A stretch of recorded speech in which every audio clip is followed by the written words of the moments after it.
Picture this. You're standing on top of the mountain you've been climbing your entire life. The view is breathtaking. Everyone below is cheering. You have everything you ever wanted. So why do you feel like you're dying inside?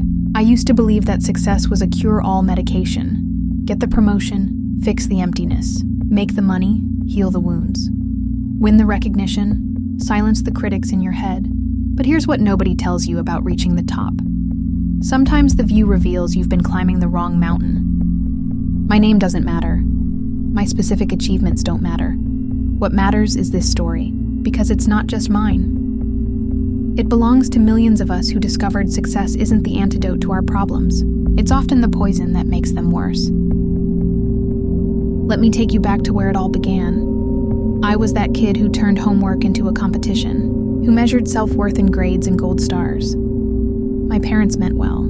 They celebrated every achievement, every victory, every moment I stood above my peers. But somewhere in all that applause, I learned the most dangerous lesson of my life. I am only valuable when I'm winning. Fast forward 20 years. I had built what everyone called an incredible life. The corner office with floor-to-ceiling windows, the house that looked perfect in photos, the bank account that never said no. The social media following that hung on my every word, about crushing it and living your best life. But every morning I woke up feeling like I was suffocating. Suffocating in silk sheets. Here's the thing about success. It's like a drug that stops working. Your first hit is incredible. That promotion, that first big paycheck, that moment when people start calling you successful. It feels like pure euphoria. But just like any addiction, you need more and more. To feel anything at all, I remember the exact moment I realized I was broken. I had just closed the biggest deal of my career, 7 figures, the kind of number that should have had me dancing on tables.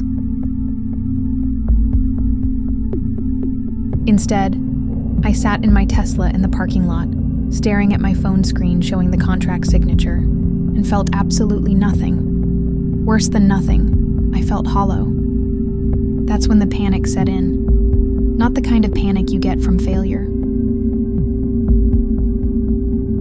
I knew how to handle that.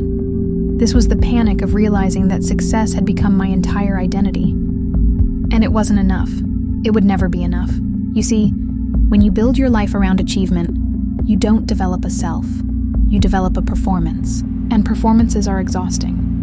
Every day becomes about maintaining the image, hitting the next milestone, proving you deserve the pedestal everyone's put you on. I started researching, desperate to understand what was happening to me. That's when I discovered I wasn't alone. There's actually a term for this: success depression. It's more common than you'd think, but nobody talks about it. Because admitting that success didn't fix you feels like the ultimate ungrateful confession. The statistics are staggering. Studies show that people who achieve major life goals often experience a significant drop in happiness and life satisfaction afterward. Lottery winners report being less happy than before they won. Olympic athletes frequently struggle with severe depression after their games end. CEOs have suicide rates higher than the general population. But here's what really broke me. I realized that in my pursuit of success, I had systematically destroyed every part of myself that wasn't productive. My creativity was murdered by efficiency. My spontaneity was strangled by schedules.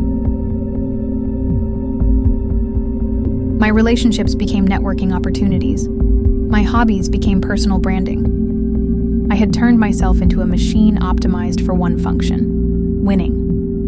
And machines don't feel joy. They don't experience love. They don't find meaning. They just operate until they break down. The breaking point came during what should have been my greatest triumph. I was being honored at an industry event, the kind of recognition I had fantasized about for years. As I walked to the podium to accept the award, I looked out at the audience of my peers, all applauding, all seemingly impressed by my success. And I felt like a fraud. Not because I hadn't earned it. I had worked brutally hard for everything I achieved. But because the person they were celebrating didn't exist. real me had been buried so deep under layers of achievement and performance that I couldn't find him anymore. That night, alone in my perfect apartment, surrounded by symbols of my success, I had what I can only describe as an identity crisis. Who was I without my achievements? Strip away the titles, the money, the recognition. What was left? The answer terrified me. I didn't know. This is the cruel irony of success addiction. The very thing that's supposed to make you feel more valuable actually makes you feel more empty. Because when your worth is tied to external validation, you're never truly in control of your own value. You're always one failure away from feeling worthless. I started to understand why so many successful people turn to substances, affairs, or other destructive behaviors. It's not because success is boring. It's because success without inner peace is torture. You have everything you thought you wanted, but you've lost everything you actually needed. The healing process wasn't what I expected. It wasn't about achieving more or finding a bigger mountain to climb. It was about learning to sit still in the emptiness and get comfortable with who I was when I wasn't doing anything impressive. I had to relearn how to find value in simple moments. The taste of coffee in the morning, a conversation with a friend that went nowhere productive, the feeling of sun on my skin without needing to document it for social media. It sounds simple, but it was the hardest thing I've ever done. When you've spent decades measuring your worth by external metrics, learning to find internal peace feels like learning to breathe underwater. I discovered that the most successful people aren't the ones who achieve the most. They're the ones who remain themselves throughout their achievements. They use success as a tool, not an identity. They celebrate wins without becoming addicted to winning. Here's what I wish someone had told me 20 years ago. Success is not a destination where all your problems disappear. It's a magnifying glass that makes everything about you more visible, including the parts you've been trying to hide. If you're broken when you start climbing, you'll be broken when you reach the top. The only difference is that now everyone can see your brokenness more clearly, including you. But here's the hope in this story. Recognizing that success didn't fix you is actually the beginning of real healing, because it forces you to stop looking outside yourself for validation and start doing the internal work that actually matters. Recovery meant learning to set boundaries with my own ambition. It meant saying no to opportunities that looked good on paper but felt wrong in my soul. It meant accepting that some days, my greatest achievement would be simply being present for my own life. The most profound change came when I stopped asking, how do I become more successful? And started asking, how do I become more human? Today, I'm still successful by most external measures, but success is no longer my drug of choice. It's a byproduct of doing work that matters to me, with people I care about, in service of something bigger than my own ego.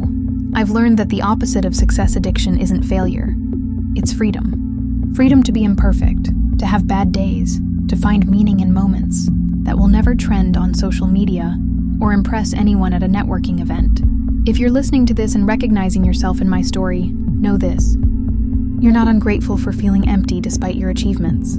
You're human. And being human means needing more than gold stars and standing ovations to feel whole. The mountain you've been climbing might be the wrong one, but the good news is, it's never too late to start climbing towards something that actually matters. And sometimes the most courageous thing you can do is stop climbing altogether and learn to find peace in the valley. Success didn't fix me because I was never actually broken. I was just human, trying to solve human problems with inhuman solutions. The real breakthrough came when I stopped trying to achieve my way to happiness and started learning to be happy on the way to whatever comes next. That's the difference between success that breaks you and success that builds you. One is about proving your worth. The other is about sharing your gifts. One is about escaping yourself. The other is about becoming yourself. The question isn't whether you'll be successful. The question is whether you'll still be you when you get there.